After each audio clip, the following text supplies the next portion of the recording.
Hey everyone, so today I will be reviewing Ishmael's video, and without further ado, I'll jump right into what he talked about.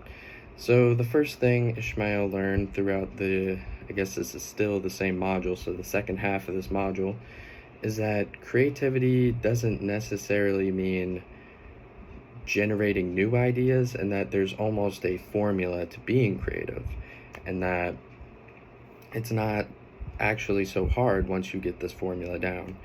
And this sort of ties into the myth that he talked about. So the myth Ishmael learned and thought was interesting was that being creative is a natural talent. So that's the myth. So that's not actually true. Being creative is actually a skill, and it's almost like any other skill in your life. You develop your muscles when you work out just as the same as you develop your creativity by practicing being creative. So that was cool. That was actually a learning point for me too, because I've always thought that the same thing you said, like, oh, they're so much more creative than me, I'm never gonna match up. But learning that you can actually train your creativeness I found that to be pretty cool too.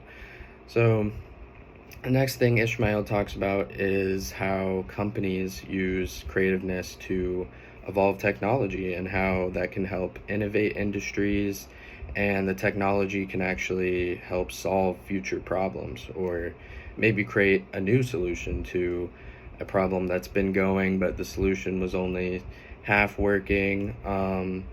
So creativeness is very important to companies, is what Ishmael learned.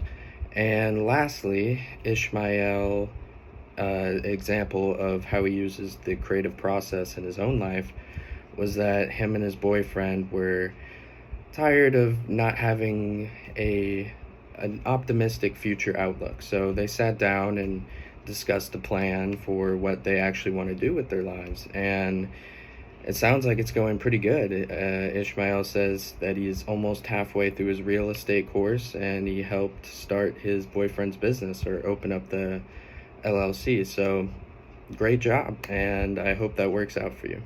Thanks.